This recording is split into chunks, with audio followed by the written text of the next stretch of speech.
کوشش یہ ہے کہ جس کو ہمارے ذمہ قرض ہے۔ اب آئیے چند باتیں میں ذرا جلدی جلدی چاہوں گا علامہ اقبال کے جو اور احسانات ہم پر ہیں۔ سب سے پہلے علامہ اقبال نے بہت صدیوں کے بعد یہ تصور دیا کہ اسلام صرف مذہب نہیں ہے، دین ہے۔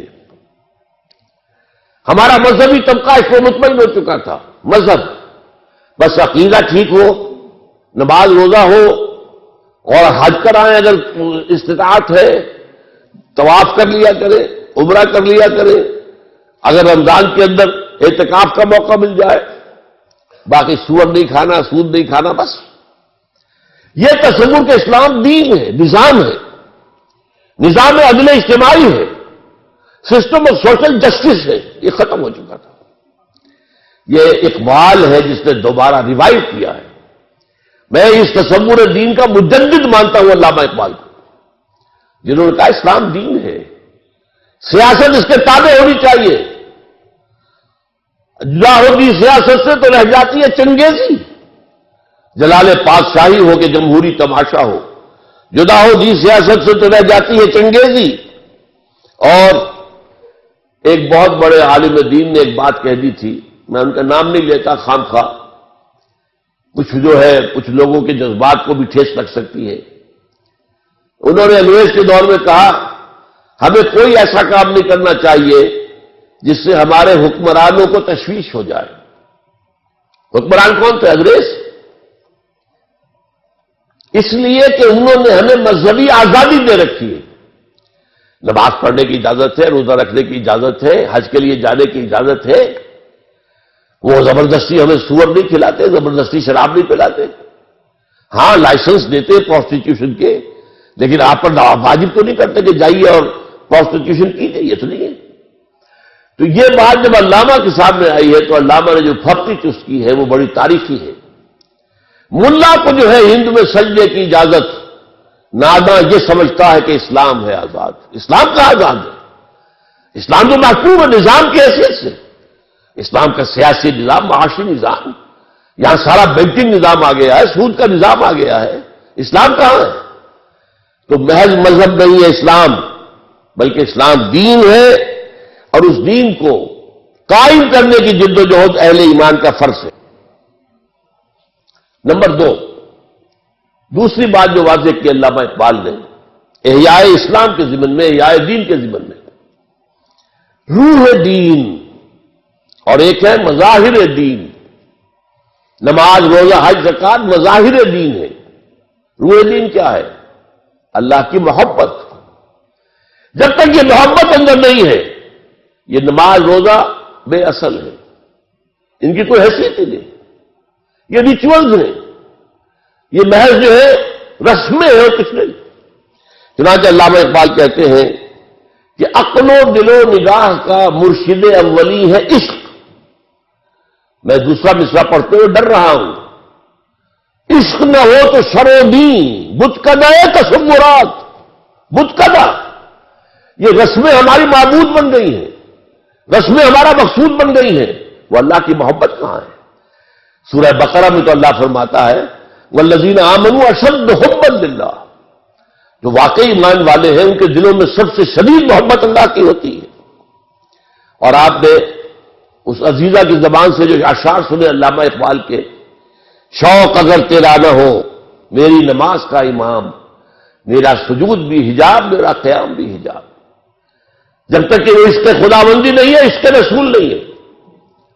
عقل و دل و نگاہ کا مرشد اولی ہے عشق، عشق نہ ہو تو شر و دین بتکدہ تصورات۔ اور یہ بتکدہ تصورات پر جو اگلا شعر کہہ دیا ہے، میں تو کہتا ہوں یہ جرت رضوانہ اقبال کی تھی جو کہہ سکتا تھا۔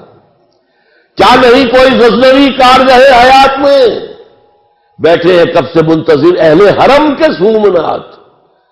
اہل حرم نے ان رسومات کو اپنا معبود بنا لیا ہے۔ کیا اس سومنات، یہ نیا سومنات جو اہل حرم نے بنایا ہے اپنا، اس کا بھی کوئی غزنوی آئے گا کہ نہیں آئے گا کہ جو بتائے کہ اصل جو ہے روح دین جو ہے وہ اللہ کی محبت ہے۔ آگے چلیے، سب سے بڑی بات جو علامہ اقبال نے بتائی ہے وہ جو میں نے گنوایا تھا اپنی حقیقت، اپنی پہچان ہم کون ہیں. آپ نے سنا ہوگا یہ جو قصور کے درویش شاعر تھے بلے شاہ، بلے شاہ کی جانا میں کون، بولیا کی جانا میں کون ہوں. Who are you? اپنی پہچان ہے نہیں. ہم نے آج سمجھا ہے اپنے آپ کو نرا حیوان. ڈارون کی تھیوری نے آ کر اس طریقے سے ذہنوں کے اوپر غلبہ کیا ہے، کیونکہ ہم سمجھتے ہیں صرف اپنے آپ کو حیوانی وجود ارتقاء سے وجود میں آیا ہے حیوان. اب ایک انسان میں اور شمپینزی میں اور گوریلے میں اتنا ہی فرق ہے نا جتنا کہ گدھے اور گھوڑے میں ہے. گدھا ذرا کورس جانور ہے اور گھوڑا جو ہے ذرا ریفائنڈ اینیمل ہے. بس ہم ریفائنڈ ہومو ہیں، ہومو سیپینس. اس سے پہلے نہ معلوم کتنے ہومو اریکٹس اور کتنے ہوئے تھے. لیکن اصل میں یہ ہے کہ انسان کی حقیقت کچھ اور ہے. انسان دو وجودوں سے مرکب ہو کر بنا ہے، وجود حیوانی، وجود روحانی. روح، یہ روح ہے جس کی بنا پر یہ مسجود ملائک بنا. دو جگہ قرآن میں، سورہ ہجر میں، سورہ صاد میں فرشتوں سے کہہ دیا تھا اللہ نے کہ میں مٹی سے ایک بشر بنانے والا ہوں. انی خالق البشر من صلصال من حمأ مسنون فاذا سویتہ ونفخت فیہ من روحی فقعوا لہ ساجدین. جب میں اسے تیار کر لوں اور اس میں اپنی روح میں سے پھونک دوں تو پر جا پڑنا اس کے سامنے سجدے میں، گر جانا سجدے میں. وہ تو اصل روح ہے، وہ روح ہے جو ہم ہیں، اصل حقیقت ہماری. ہم سمجھ بیٹھے یہ حیوانی وجود ہمارا ہے. یہ حیوانی وجود مٹی سے آیا ہے، خاک سے آیا ہے. یہی سے اس کی غذا آ رہی ہے. گندم ہے تو وہاں سے آ رہی ہے، چاول ہے تو وہاں سے آ رہا ہے. بکری کا گوشت کھایا تو بکری نے بھی گھاس پات کھایا ہوا جس سے گوشت بنا ہے. اور یہ روحانی وجود عالم بالا سے آیا ہے، یہ عرش معلیٰ سے آیا ہے. اور اس کی غذا جو آتی ہے وہ بھی اللہ کا کلام ہے.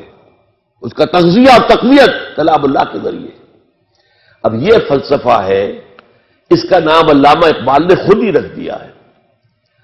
چنانچہ سید نذیر نیازی جو علامہ کے خاصے قریب بیٹھنے والے تھے، ہم نشین تھے، انہوں نے علامہ سے کہا، ابھی جو پروفیسر مظفر مرزا صاحب نے کہا تھا کہ علامہ نے مشرق و مغرب کے سارے فلسفے پڑھے، بڑے بڑے فلسفیوں کے نام انہوں نے گنوا دیے تھے.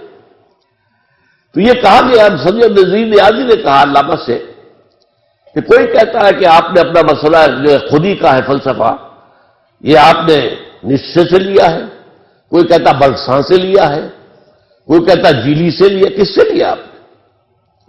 فرمایا اچھا کل فلاں وقت آ جانا، میں تمہیں ڈکٹیٹ کرا دوں گا. سید نذیر نیازی نے یہ واقعہ ہماری قرآن کانفرنس میں سنایا خود. کہتے میں بڑا خوش، میری خوش نصیبی، شاعر مشرق مجھے ڈکٹیٹ کرائیں گے کہ فلسفہ خود ہی میں نے کہاں سے لیا ہے. گیا میں خوشی خوشی پینسل کاپی تیار کر کے، جب میں بیٹھ گیا تو فرمایا ذرا قرآن مجید نکال لینا. کہتے ہیں کہ میرے ارمانوں پر اوس پڑ گئی. میں سمجھتا تھا فلسفے کی کتاب نکلوائیں گے، وہ ہسٹری آف فلاسفی کی کتاب نکلوائیں گے، کچھ بھی نہیں. قرآن کہا کھولو اسے، بہت سورہ حشر اس کی آیت 19 وَلَا تَكُونُوا كَالَّذِينَ نَسُوا اللَّهَ فَأَنسَاهُمْ أَنفُسَهُمْ. ان لوگوں کے مانند نہ بن جانا جنہوں نے اللہ کو بھلا دیا تو اللہ نے انہیں اپنے آپ سے غافل کر دیا. آپ سوچئے یہ اپنا آپ کون سا ہے جس سے انسان غافل ہوتا ہے؟ کیا ہم اپنے حیوانی وجود کے تقاضوں سے غافل ہوتے ہیں؟ پیٹ کھانے کو مانگتا ہے، کیا اس کے لیے بھاگ دوڑ نہیں کرتے؟ ہماری دوسری خواہش ہے، شادی کرتے ہیں، ہمیں آرام چاہیے، ہمیں چھت چاہیے اپنے سر کے اوپر، بناتے کہ نہیں بناتے گھر؟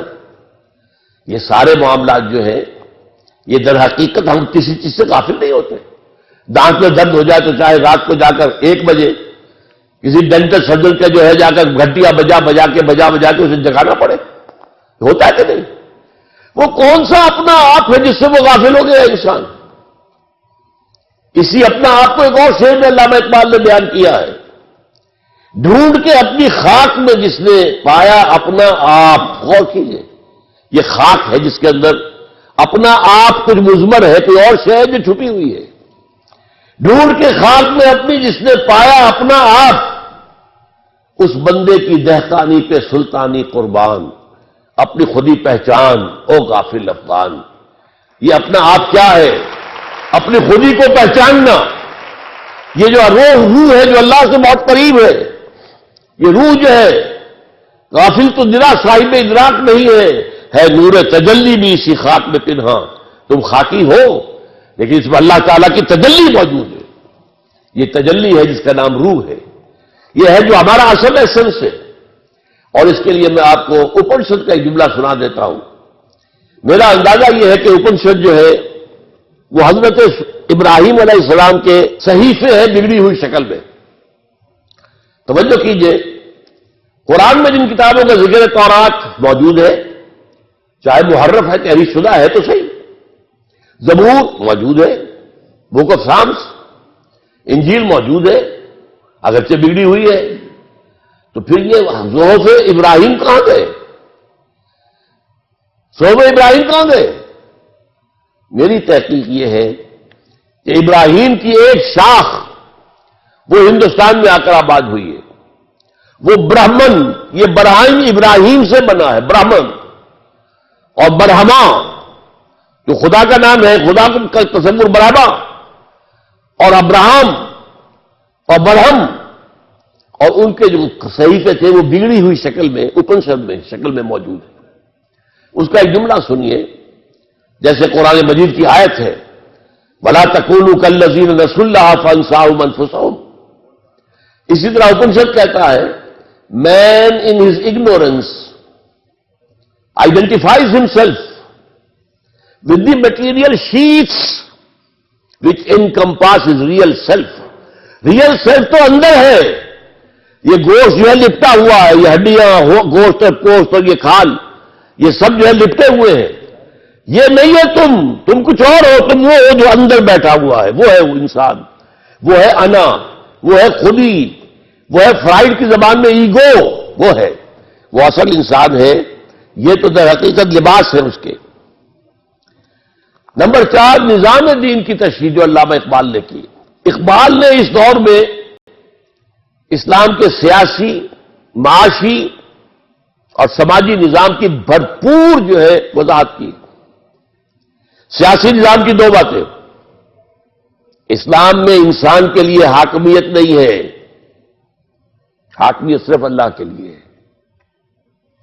سروری زیبا فقط اس ذات میں ہمتا کو ہے، حکمراں ہے ایک وہی، باقی متانے حاضری.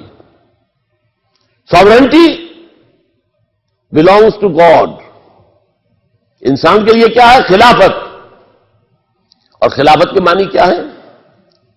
جو ہمارے ہاں وائس رائے ہوتا تھا، انگریز ہمارا حاکم تھا، بادشاہ یا ملکہ تو ہوتی تھی لندن میں، یہاں کون ہوتا تھا؟ دلی میں وائس رائے. ان کا آپس میں رشتہ کیا تھا؟ جو حکم لندن سے آ جائے گا اسے تو امپلیمنٹ کرنا ہوگا ایز سچ. وائس رائے کو اس میں تبدیلی کرنے کا اختیار نہیں ہے. البتہ جہاں کوئی حکم نہیں ہے اسے اپنی لوکل سرکمسٹانسز لوکل جو ہے دیکھنے چاہیے، اپنی پوری ذہانت سے کام لے کر جو بھی امپائر کے لیے بیسک بات نظر آئے وہ کر لے. یہ خلافت ہے، یہ وائسریجنسی ہے. Man is the vicegerency of God, man is not the ruler. سروری زیبا فقط اس ذات بے ہمتا کو ہے، حکمراں ہے ایک وہی، باقی متانے حاضری. اس کی جو بادشاہت ہے اس کے معنی کیا ہے؟ اس کی کتاب اور اس کے رسول کی سنت کے تابع رہو گے. جہاں ان دونوں کا حکم ہے سر تسلیم خم، جہاں حکم نہیں ہے یہ امرہم ہے. اللہ نے تمہارے اوپر چھوڑ دیا ہے. امرہم شورا بینہم، آپس میں مشورہ کر کے معاملہ طے کر لو. یہ ہے اسلام کا نظام. یہ ڈیموکریسی نہیں ہے، یہ تھیوکریسی نہیں ہے. ڈیموکریسی کی بنیاد ہے پاپولر ساورنٹی پر. ساورنٹی یہ اللہ کی ہے، یہ اپنا نظام ہے، نظام خلافت ہے. آگے چلیے اسی طریقے سے معاشی نظام کا اصل کیا ہے؟ وہ اصل الاصول ملکیت تامہ صرف اللہ کی ہے.